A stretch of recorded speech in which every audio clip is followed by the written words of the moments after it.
If you run a podcast or a live stream and you're looking to have guests on your show to expand your reach, to offer your audience an opportunity to meet really cool people who can also help them to grow and to make really valuable connections inside of your industry, but you're not quite sure how to get those guests, let's break down some really actionable, easy tips for you today to make sure you're leveling this up and preparing yourself to get these guests a really valuable experience. The first thing you need to do is reach out to those potential guests, but before you do that, you have to do your research. So if you're looking for guests, you want to make sure you're identifying people who resonate with your audience, that your audience is going to understand and benefit from. So you need to start doing your research on who a valuable connection might be. So get on social media and start looking at what people are doing. You can jump on places like LinkedIn, you can go to Instagram, YouTube is an incredibly valuable resource, or even places like TikTok, and look for people who are speaking in your same area.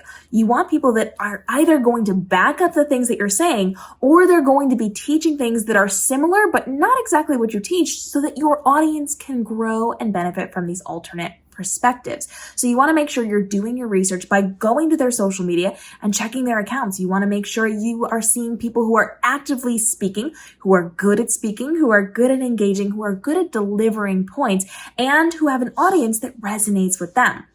Now, this doesn't mean you have to have the biggest, highest performing people, but it does mean that you need to be looking to see if this person is actually backing up the things that they're saying with the things that they're doing. So get on their social media, check for their engagement, check for what they are doing for their audience. Are they there to support them? Are they answering questions? Are they asking engaging questions in the content they're creating? And are they well spoken? Is it going to be a good fit for your audience? You can also jump into industry specific forums. You can look at Facebook groups. You can look at different Discord conversations. Look for people who are actively speaking in the space and who have done this before. It doesn't mean that you have to have somebody that has hundreds of podcasts or live streams under their belt. You can have someone who is just well-spoken on the internet, someone who has done a couple of podcasts or live streams, anybody that's going to be a good fit, but has proof on the internet that they are able to then carry on a good conversation with you, because even if somebody is able to write really good things, they might not be able to speak well on camera. So just make sure that they have that ready to go, and then you're going to want to reach out to them as a potential guest.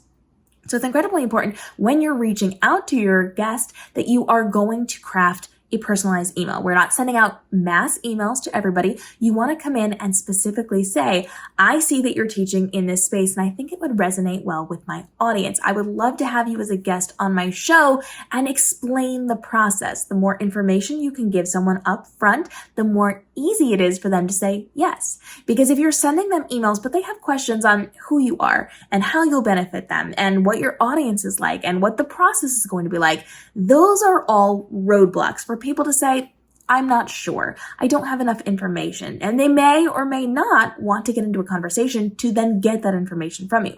If, however, you provide it up front so that people understand immediately what they're getting themselves into and what the deal is going to be with you, they're much more likely to be able to say yes. If you make it simple for them, they're much more likely to jump into that conversation with you. So as you're emailing them, you're going to introduce yourself. You're going to talk about why your audience benefits from them and why they're going to benefit from your audience, and explain the information about your show, how the technology works, what you're going to be doing, what the time commitment looks like, what their input in the conversation is going to be. Be very clear about it. But as a pro tip, I do recommend not having that all in the body of your email. If you send someone a very long email where they have to do a lot of work to read through these things, they might have a little bit of resistance to wanting to read a very long email to find out the information.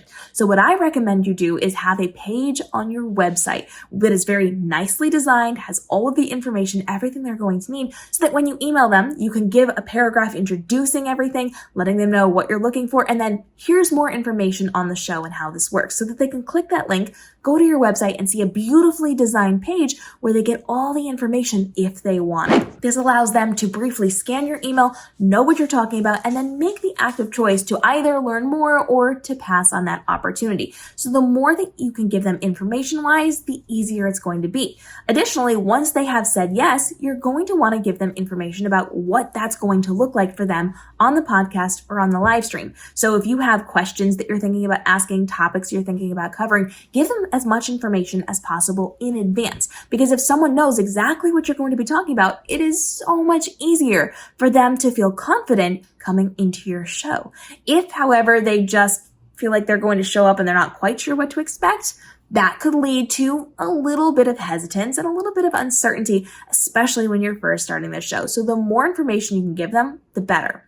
Now, when it comes to the technical setup, you want to make sure that your guest is going to have all of the information possible to make sure that they have the equipment and the software that they're going to need. So if you're using a specific program to record, send them that information and then walk them through the process. If they just need to connect their camera and microphone and they're good to go, excellent. That's the information that they need. If, however, they're going to have to download something, if they're going to have to set something up, that's going to be information they need in advance so that they're not struggling the day that you're going to be recording.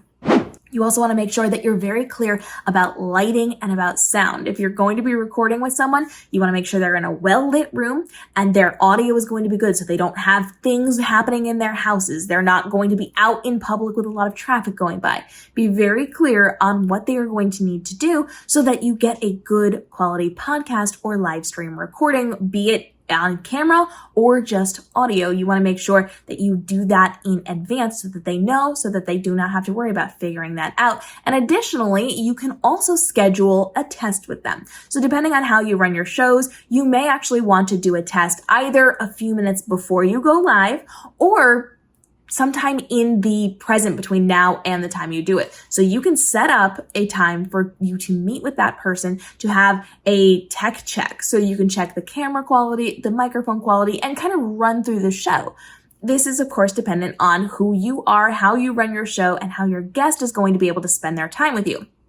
For me personally, if I'm doing a live stream, I require my guests to show up 15 to 20 minutes early so that we can do a mic check just in case there's any issues with the technology. And that also gives us time to run through our show. If, however, I am doing something that is pre-recorded, I just set a normal time for them and we will start whenever we need to start because it's pre-recorded and it's not going to be a live stream. So knowing how this is going to work best for you and then communicating that clearly to your guest is going to be incredibly helpful. The more information you can give your guest, the more you can be upfront about this, and the more you can design it on your website to then give them information to look more professional, the more likely people are to say yes. You have to understand going into this who your guest is, how they're going to benefit from working with you, how your audience is going to benefit from working with them, and then what steps you need to take next. Always remember, as you are wrapping up your episodes with your guests, you want to make sure you're following up. So once they are done, once you have ended everything and they've left the room, now you're going to send a follow-up email. This is going to thank them for their time and their effort and give them further information on how to continue to work with you, because this episode will be live on the internet somewhere. Whether it is your live stream or your podcast, it's going to be out for an audience. So you want to make sure that in your thank you email, you are thanking them, but you're also giving them the opportunity to collaborate with you in further promotion of that episode. So you can talk about, here's the next steps, here's what to do, here's how you can embed it on your website, here's how you can get clips from me to put on your social media, here's where you can share this, here's what you can do, and here's what I'm doing as well. Don't put all of this on them. Make sure that you are taking responsibility for building this out with them in tandem. You want to make sure that you're working with them, you're partnering and collaborating on this to get as much reach as possible now in the present and in the future over the course of the next couple of months.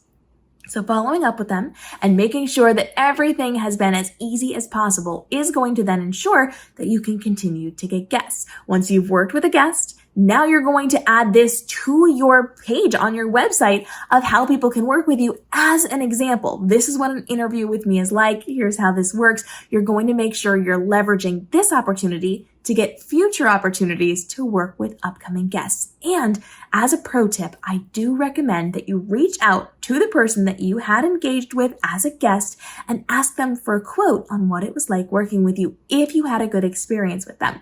Having a quote directly from a past guest that you can then put on your website on why other people should be a guest on your show is only going to help your standing in the industry and help to secure more guests. So the more you can collaborate, the more you can work together, the better it is going to be for getting future guests on your show, and then having that process and learning to streamline that process as you go is incredibly helpful. Learn from what you've done and level it up each time you reach out to a new guest.